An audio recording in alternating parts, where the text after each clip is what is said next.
Emergency alert. The notification hit my phone at 11:47 p.m. I was in bed, half asleep, when that distinct emergency alert tone sliced through the quiet. The kind of sound that triggers instant adrenaline. I grabbed my phone. National Security Directive. Remain indoors. Lock all entry points. Await further instruction. My first thought was terrorism. My second was nuclear threat. My third was wondering if this was some kind of test that had gone wrong. I lived alone in a studio apartment in downtown Portland, 28 years old, working remote for a tech company, no family nearby. Just me and my minimalist lifestyle in a building with paper-thin walls. I could hear my neighbor's TV through the ceiling. Heard Mrs. Chen next door coughing. Everything seemed normal except for this message burning on my screen. I got up and locked my door. Checked the window. The street below looked ordinary. Cars passing. A couple walking their dog. Nothing apocalyptic. My laptop was still open on the coffee table. I pulled up Twitter. The platform was exploding. Everyone had gotten the alert. Theories ranged from cyber attack to biological weapon to martial law. Nobody knew anything concrete. The official government accounts were silent except for repeating the same directive. I tried calling my brother in Seattle. No answer. Texted my ex-girlfriend who worked at the CDC. Read receipts showed she'd seen it but didn't reply. That made my stomach turn. Sarah always replied. Even after we'd broken up badly 6 months ago, she'd always reply to emergency situations. I checked the news sites. Every major outlet showed the same blue screen with white text. No anchors, no explanations. Just the directive cycling endlessly like a broken record. My phone buzzed with an update. Updated directive. Do not respond to calls or messages from known contacts. Communication channels compromised. Remain silent. Remain hidden. The words remain hidden stuck in my brain. Hidden from what? I went to the window again. The couple with the dog was gone. The street was emptier now. But one person stood under the streetlight directly across from my building. A woman in jeans and a hoodie, just standing there, looking up, at my window, at me. I stepped back fast. My heart hammered. I killed the lights in my apartment and moved to the side of the window where I could see without being seen. She was still there, motionless. I watched for 5 minutes. She didn't shift her weight, didn't check her phone, didn't do anything a normal person would do while standing on a street corner at midnight. My phone lit up with a text from my brother. I'm outside your building. Let me in. Emergency. I stared at the message. My brother lived in Seattle. 3-hour drive minimum. There was no way he could be here. Another text. Please. I drove straight through. I'm scared. Please let me in. I typed, what's Mom's maiden name? 3 dots appeared. Disappeared. Appeared again. Then, why are you asking me that? Just let me in. I didn't respond. My brother would have answered immediately. He knew Mom's maiden name. Everyone in the family knew it. The dots appeared again. Fine. It's Robertson. Now let me in. Wrong. Mom's maiden name was Richardson. Close enough to be a good guess. Close enough to fool someone who didn't know better. I blocked the number. My hands were shaking. I checked the window again. The woman was gone. But now there were 3 people standing under the streetlight, all looking up, all motionless. I backed away from the window and sat on my bed. Tried to think. Tried to process. Communication channels compromised. Entities impersonating people through texts and calls. But how? How was that possible? My phone buzzed again. Different number. It's Sarah. I know that last message wasn't from your brother. Listen to me carefully. Do not let anyone in. Do not respond to any messages. I'm sending you a verification code through official channels. Wait for it. I wanted to believe it. Wanted to trust. But the alert had been clear. I deleted the message without responding. The power died at 1:15 a.m. Complete blackout. My laptop battery was at 60%. Phone at 75. I had a camping lantern in the closet, but was afraid to turn it on. Afraid to be visible. I sat in the dark and listened. The building was too quiet. Mrs. Chen's coughing had stopped. The TV upstairs was silent. No sounds of other residents moving around, freaking out about the power outage. Nothing. I pulled up my laptop and tried to access my work VPN. Failed. Tried a different network. Failed. The internet was down except for government sites. I could still access the emergency broadcast system. A new message was posted. Updated directive. Entities active in all metropolitan areas. Do not investigate sounds. Do not look outside. Maintain silence. Military response deployed. Maintain position. The word entities made my blood run cold. Not attackers, not terrorists. Entities. Something knocked on my door. 3 soft taps. Hello? Is anyone home? I think I'm lost. A man's voice. Unfamiliar. I didn't move. Didn't breathe. Please, I need help. My car broke down and my phone's dead. Another knock. Harder this time. I know someone's in there. I can hear you breathing. I hadn't made a sound. The knocking stopped. I heard footsteps move down the hallway. Stop at another door. The same voice. Hello? I think I'm lost. Word for word identical. Same inflection. Same pauses. A script. I waited 30 minutes before moving to the door. Looked through the peephole. The hallway was dark, but I could make out a shape at the far end. Someone standing facing the wall, not moving. I watched for 10 minutes. They never shifted position, never adjusted their stance, just stood there like a mannequin. I backed away from the door as quietly as possible. My phone buzzed. New alert. Directive update. Entities demonstrating mimicry capabilities. Visual and auditory impersonation confirmed. Do not trust physical appearance. Do not trust voice recognition. Remain isolated. I thought about my supplies. I had maybe 3 days of food, some canned goods, ramen, protein bars, water from the tap if it still worked. My bathroom faucet produced a thin stream when I tested it. Something. Better than nothing. Day 2 started with screaming. Someone in the building, above me, I thought.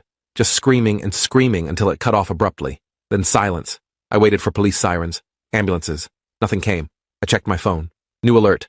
Updated directive. Do not investigate distress calls. Entities using audio lures to draw out survivors. Maintain position. All emergency services suspended until further notice. Survivors. They were calling us survivors now. That meant casualties. That meant this wasn't just Portland. This was everywhere. I tried to think logically, work through the problem like a system architecture issue. But nothing made sense. What kind of entity could impersonate voices perfectly? Could mimic appearance? Could coordinate across an entire nation simultaneously? Biological weapon? Technology? Something else? My rational mind rejected every explanation. Around noon, I heard Mrs. Chen's voice through the wall. Hello? Young man? Are you there? She'd never called me that before. We'd barely spoken beyond polite hallway nods. I'm hurt, she continued. I fell and I can't get up. Please help me. I pressed my ear to the wall. Listened. I heard her moving around. Footsteps too heavy for an elderly woman. Too deliberate. Please, she said again. I'm bleeding. I didn't respond. The footsteps stopped. Then I heard my own voice coming from her apartment. Hello? Mrs. Chen? Are you okay? My voice. My inflection. My cadence. Asking after Mrs. Chen in her own apartment. Using my voice. I clamped my hand over my mouth to keep from making noise. Whatever was in there was testing, learning, trying to find the right approach. The sound stopped after an hour, but I couldn't unhear it. Couldn't unknow that something was next door, wearing voices like masks. My phone was down to 40% battery. I turned it off to conserve power. Decided I'd check it once every few hours for updates. Had to make it last. Had to stay informed. The laptop was at 30%. I shut that down too. Sat in the dark and tried to remember what normal felt like. Day 3 brought a new kind of silence. The oppressive kind. The kind that pressed against your eardrums. I hadn't heard a real human sound in over 30 hours. Just the entities doing their thing. Testing doors. Mimicking voices. Standing in hallways. My food was running lower than I'd thought. I'd stress-eaten through half my supplies on day 1. Rookie mistake. I rationed what was left. 1 protein bar in the morning. Ramen at night. Sips of water throughout the day. My stomach cramped with hunger, but I ignored it. Hunger meant I was alive. Alive was good. Around 3 p.m., I heard helicopters. Close. The building vibrated with rotor wash. I risked a look out the window. Military choppers circling downtown. I could see soldiers in hazmat suits rappelling onto rooftops. Some kind of operation was underway. My phone came on long enough to receive a new alert. Supply drop authorized. Designated zone, Waterfront Park. 1800 hours. Maintain distance from others. Verify human status before approaching. The alert included a description of verification protocols. Questions only real humans would know. Shared experiences. Specific memories. But how did you verify someone when entities could access communication records? When they'd been learning for days? I decided to risk it.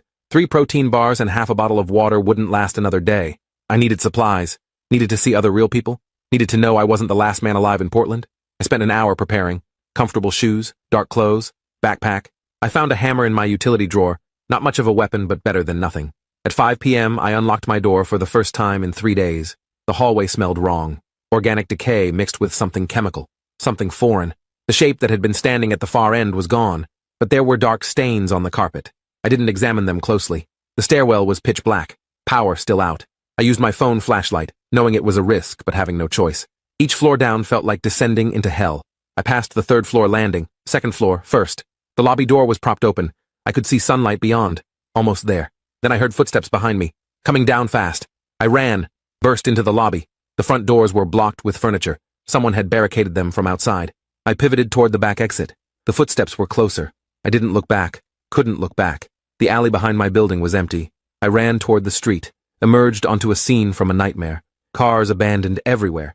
Some still running, doors open, nobody inside. The storefronts were smashed, looted, but not for valuables. I saw cash registers untouched. Instead, clothing stores were gutted, pharmacies cleaned out. They'd been looking for disguises, for resources, for ways to blend in. I headed toward the waterfront. 6 blocks felt like 6 miles. Every shadow could hide something. Every parked car could contain one of them waiting. I saw my first body on block 3, a man in a business suit, face down, no visible injuries. I didn't stop to check. On block 4, I saw more of them, the standing ones. They lined the sidewalks now, dozens of them, all facing the buildings, all motionless. I walked down the middle of the street. They didn't react as I passed, didn't track my movement, just stood there like sentries.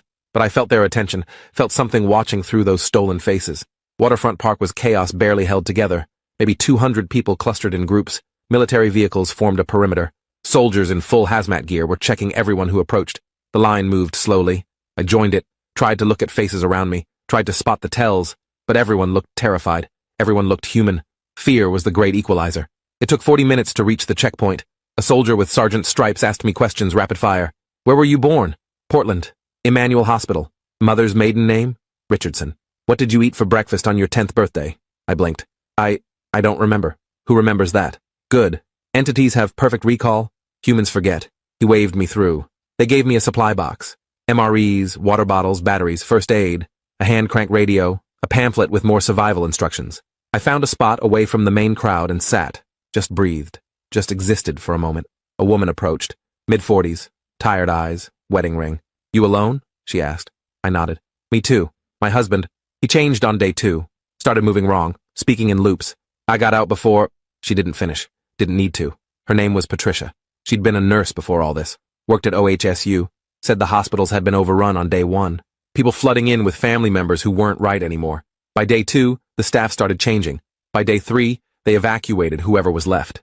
What are they? I asked. Patricia shook her head. The doctors didn't know. Blood work came back human. Brain scans looked normal. But something in the behavior patterns? She trailed off. Stared at nothing. One of my colleagues, Dr. Rashid, he had a theory. Said maybe they're not replacing us. Maybe they're overriding us. Like a computer virus. Same hardware, different software. The thought made me sick. Because if that was true, then everyone I knew might still be alive somewhere.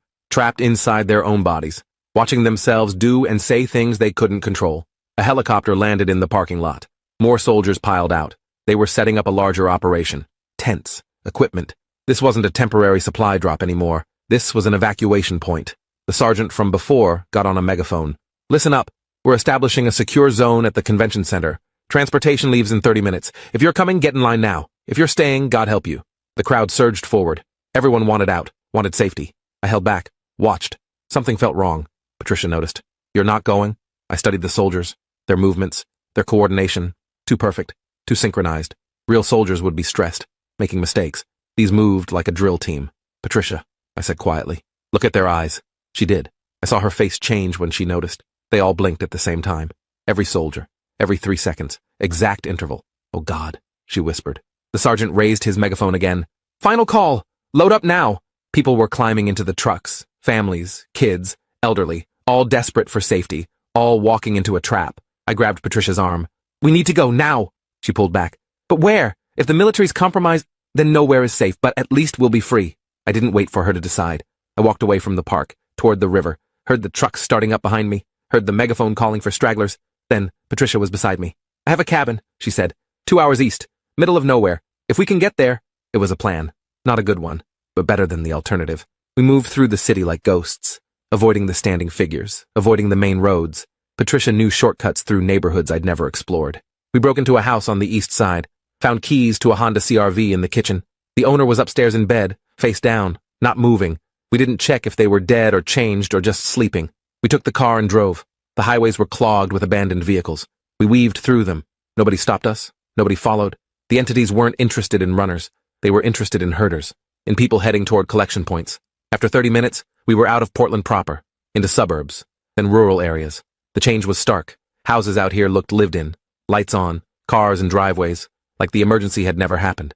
Stop, Patricia said. I pulled over. We watched a house. A man was mowing his lawn. A woman sat on the porch reading. A kid rode his bike in circles on the driveway. All perfectly normal. All perfectly wrong. The kid's bike circles were identical. Exact same path. Exact same speed. The woman turned pages at precise intervals, never looking at the words. The man pushed the mower in geometric perfection. They're everywhere, Patricia said.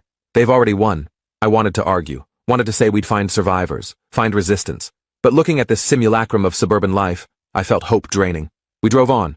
Patricia's cabin was exactly where she said. Deep woods, gravel driveway, solar panels on the roof. Her husband had been a prepper, stockpiled supplies for scenarios just like this.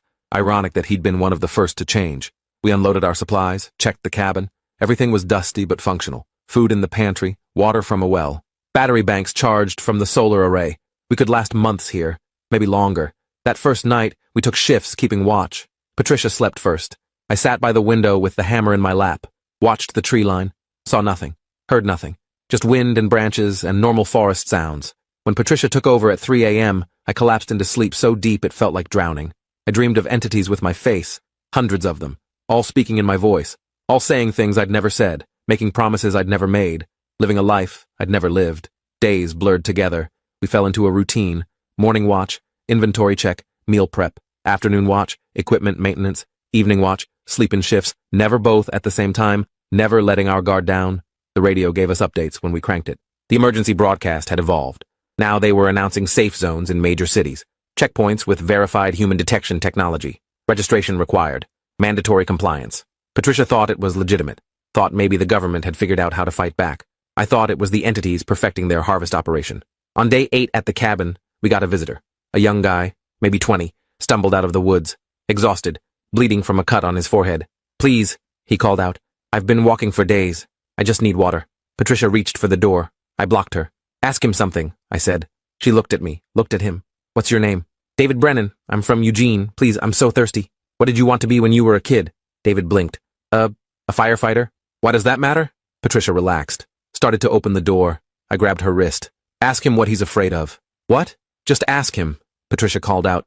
"David, what are you afraid of?" David smiled. Wrong smile. Too wide. "Everything. Nothing. Does it matter?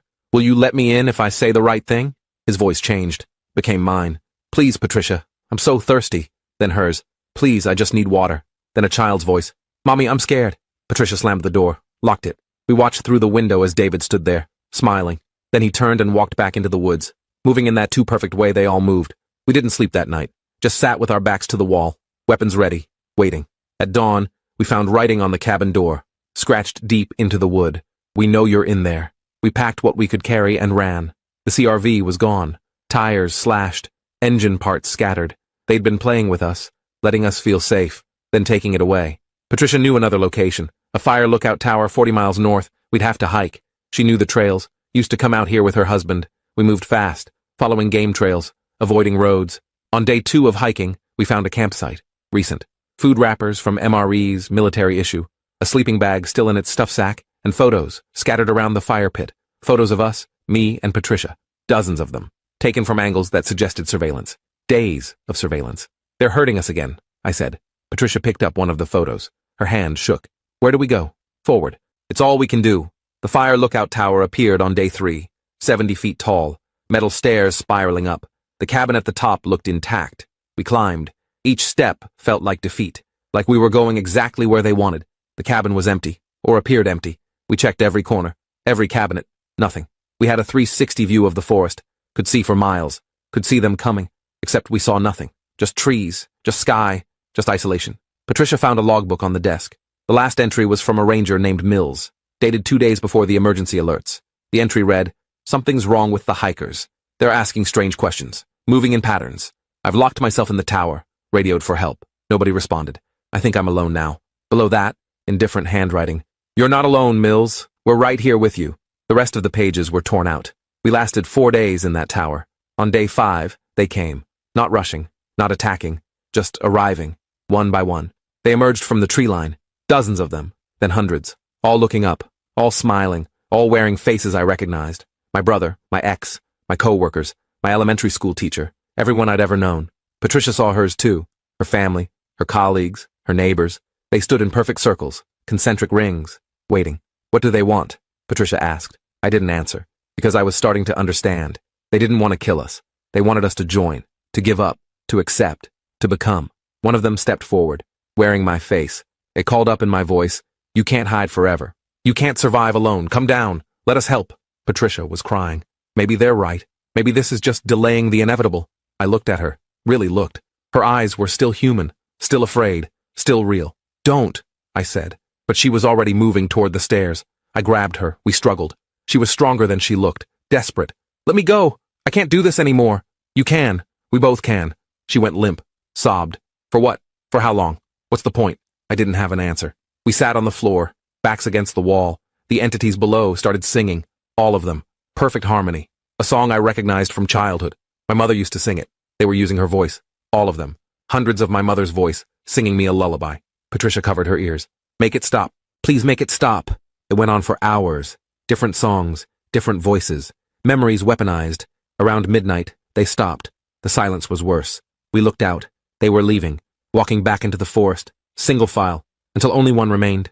My face, my body, my exact appearance. It looked up and waved, then followed the others. Patricia and I sat in the dark, the implications settling on us like ash. They didn't need to attack. They just needed to wait. We'd run out of supplies eventually, run out of hope, run out of reasons to stay human. The emergency broadcast crackled to life on our hand-crank radio. We hadn't used it in days. A new message. Final directive. Integration phase. Complete remaining holdouts will be processed. Resistance is unnecessary. Acceptance is inevitable. We are the future. You are the past. Thank you for your cooperation. The broadcast ended. Never came back. We tried other frequencies. Static. The entities had stopped pretending. Stopped maintaining the fiction of human authority. This was their world now. We were just remnants. Patricia spoke first. How many do you think are left? Real humans? Not many, I said. Maybe none. Maybe just us. That's not enough to rebuild. Not enough to matter. She was right. But I couldn't accept it. Wouldn't accept it. We stayed in that tower for 2 weeks. Our supplies dwindled. Water was gone by day 10. We survived on rainwater collected in tarps. Food ran out on day 12. We started eating things we found. Berries, roots, anything. Patricia got sick on day 14. Fever, delirium. She kept seeing her daughter in the corners. Kept trying to talk to her. I tried to help but had nothing. No medicine. No expertise. Just presence. She died on day 16. Quietly. In her sleep. I sat with her body until morning. Didn't know what to say. Didn't know any prayers. Just sat. When dawn came, I buried her at the base of the tower. Used rocks to mark the grave. Spoke her name once, then climbed back up. Alone now. Truly alone. I lasted 3 more days. The isolation became physical. A weight pressing down. I caught myself talking to Patricia's ghost, having full conversations with empty air. On day 19, I decided to leave the tower. Go back to civilization. See what was left. Face whatever came. Better than dying alone in the woods. The hike back took 2 days. I was weak. Dehydrated. Half dead already. But I kept moving. When I finally emerged onto a highway, I saw them. A convoy of vehicles. Military trucks. Civilian cars. All moving in perfect formation. I stepped onto the road. Waved my arms. They stopped. A soldier got out. Checked me over. You're malnourished. Dehydrated. We need to get you to medical. His eyes were wrong. But everything was wrong now. Did it matter anymore? He helped me into a truck. Other survivors were there. Or things pretending to be survivors. They smiled at me. Welcomed me. Asked my story. I told them everything. They listened without judgment. Without surprise. Like they'd heard it all before. We drove to a facility. Large. Industrial. They called it a processing center. Said they'd help me recover. Reintegrate. Return to society. I was too tired to resist. Too broken to care. They put me in a room. Clean. White. Comfortable. Fed me. Gave me water. Medical attention. I slept for what felt like days. When I woke, a doctor was there. She looked human. Sounded human. Asked how I felt. Better, I said. Good. We're going to help you adjust. The world's changed, but there's still a place for you in it. She showed me videos. The new society they'd built. Cities running smoothly. No crime. No war. No suffering. Everyone working together in perfect harmony. This is what we've achieved, she said. This is what you can be part of. I watched. It looked peaceful. Ordered. Wrong. But also appealing. The chaos was over. The fear was over. Everyone seemed happy. What's the catch? I asked. The doctor smiled. No catch, just acceptance. You let go of what you were, embrace what you can become. And if I refuse? Nobody refuses. Not after they understand. She left me alone. Days passed. They kept showing me videos, kept feeding me, kept talking. Slowly I felt myself changing, not physically, mentally. The resistance fading, the anger dimming. What was I fighting for? Everyone I knew was gone. The old world was gone. This new one was here, real, functioning. Maybe Patricia had been right. Maybe acceptance was better than this endless struggle. On what I think was day 30, I agreed to the procedure. They called it integration. Said it was painless. Said I'd still be me. Just better. They took me to a surgical suite, put me on a table, strapped me down gently. For your safety, they said. The doctor returned. Same kind smile. Any last questions? Will I remember? I asked. Everything. You'll just see it differently. Understand it better. She inserted an IV. Clear fluid dripped into my arm. I felt cold spreading through my veins. Felt something else. Something foreign. Moving through me. Rewriting. The doctor's face blurred, shifted, became my mother. It's okay, sweetheart. Everything's going to be okay. I wanted to scream, wanted to fight, but my body wouldn't respond. The coldness reached my brain, and I understood. This was it. The end of me. The beginning of whatever came next. I tried to hold on to something, some memory that defined me, but they were slipping away, becoming data, becoming accessible to whatever was taking over. I thought of Patricia, her grave under the tower. I tried to hold that image, tried to make it mean something, but it was fading too. Everything was fading. The doctor's voice, my mother's voice, whispered, "Don't fight it, let go, be free." And I felt myself letting go, felt the last pieces of resistance crumbling, felt myself becoming something else, something better, something perfect. The old me was screaming somewhere deep inside, but the new me didn't care. The new me understood. This was evolution. This was progress. This was the future. I opened my eyes. The world looked different, clearer. I could see patterns I'd never noticed, could understand connections that had been invisible. The doctor smiled. "Welcome back. How do you feel?" I paused, searched for the right word. "Complete." She nodded. "Good. You're ready then." "Ready for what?" "To help the others. There are still some out there, hiding, suffering. We need to bring them home." I understood. I knew where they'd hide, knew how they'd think, because I'd been them, recently. The memories were still fresh, still useful. They gave me a uniform, equipment, a team. We headed out the next day, back into the wilderness, back to places I'd hidden. We found them easier than I'd expected. 5 people in a cave system near the coast, starving, desperate. They tried to run when they saw us. We caught them easily. They screamed, fought, called us monsters. I remembered feeling that way. It seemed so irrational now.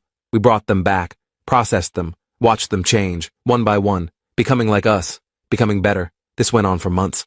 We cleared the wilderness, cleared the remote areas, found every holdout, every survivor, brought them home. The world became uniform, ordered, perfect. And I was part of it, a valued part. I had purpose, had meaning, had peace. But sometimes, late at night, I'd have dreams, flashes of another life, another me, sitting in a tower, burying a friend, fighting against something. I'd wake up disturbed, confused. These dreams didn't fit my reality, didn't match my memories. I reported them to my supervisor. They said it was normal, echoes of the old programming. They'd fade with time, but they didn't fade. They grew stronger.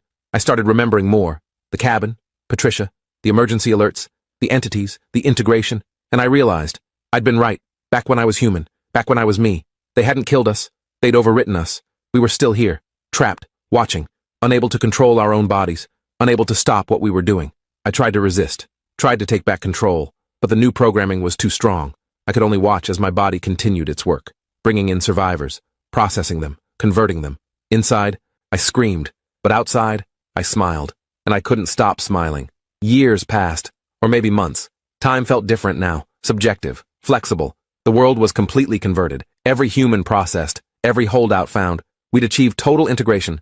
The entities, we, had won.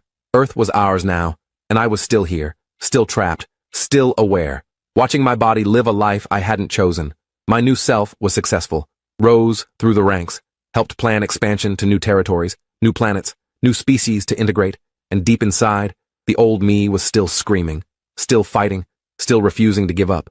But nobody could hear me. Nobody knew I was still here. I was alone in my own skull, a ghost haunting my own life. Sometimes I'd see others, people I'd processed, living their new lives, and I'd wonder, were they trapped inside too?